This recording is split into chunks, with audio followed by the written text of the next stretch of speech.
Welcome to the Grief Guardian podcast. I am your host, Grant Cosgrove.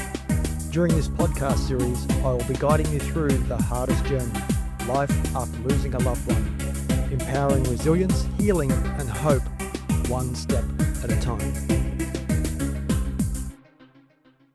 Today, we're tackling a part of grief that doesn't get enough airtime: survivor's guilt. It's that feeling that sneaks in when you start to laugh again, or you have a good day, or even breathe a little easier, and a voice inside says, "Should you really feel okay? Should you be allowed to enjoy anything when they're not here?" If you felt that, you're not broken, you're not alone, you're human. And I'd like to walk through this with you today, straight to the point and without any fluff. Survivor's guilt is exactly what it sounds like: a deep guilt for being the one who's still here. It shows up in people who've lived through accidents, trauma, or illness, but it's just as real for parents who lose a child, siblings who lose a brother or sister, and families trying to rebuild after a life-altering loss.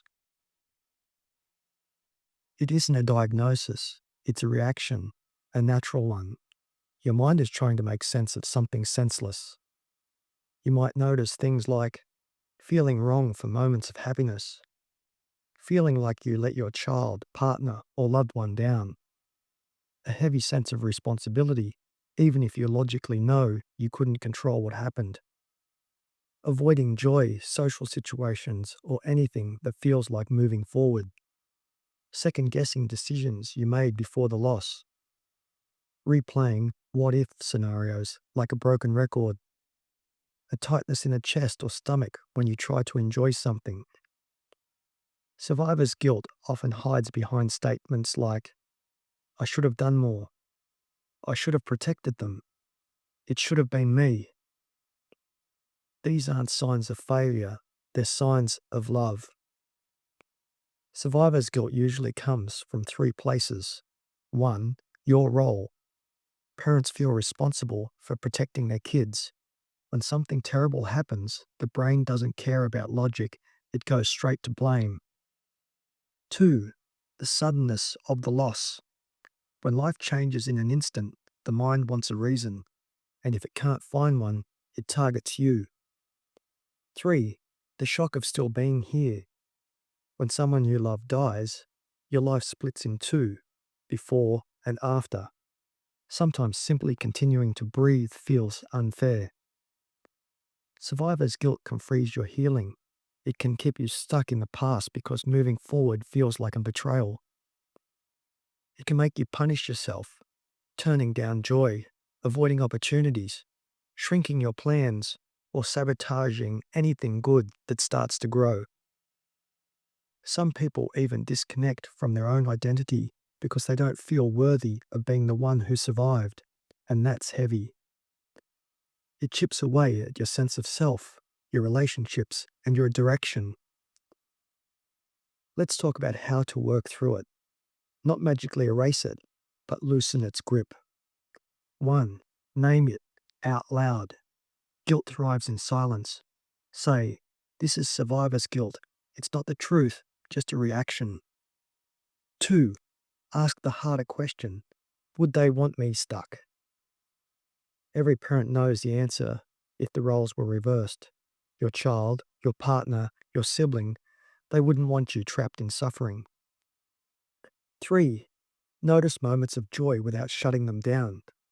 You don't have to force happiness, just allow it when it shows up. 4. Share your guilt with someone safe. When spoken, guilt often sounds different, lighter, more human, less like a life sentence.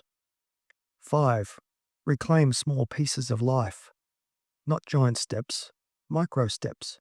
A walk, a coffee with someone you trust, one new experience a week. It reminds your nervous system that living is safe. 6.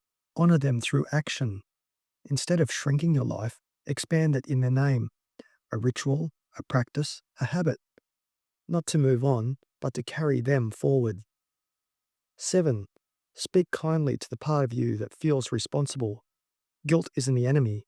It's a sign that you love deeply. Survivor's guilt can feel like a shadow that sits on your shoulder, whispering that you don't deserve to keep going. But here's the truth: you're still here and your life still matters. You don't honor the person you lost by making yourself small. You honor them by living fully, openly, bravely, with their memory woven into what you build next. If today's episode helped you, share it with someone who might be battling the same weight. And if you want more support, you can find me on my socials. Links are in the notes for where you can connect with the Grief Guardian. Take care of yourself, and remember, you don't need to walk this journey alone. See you in the next episode. If you enjoyed this content, please follow me on my socials. You can find me on Facebook as The Grief Guardian and on Instagram as Grant_A_Cosgrove, or by searching for The Grief Guardian. I'll include the links in the show notes. Feel free to reach out and connect with me or leave a comment below. I'd love to hear your thoughts and questions. Are there any topics you'd like me to cover?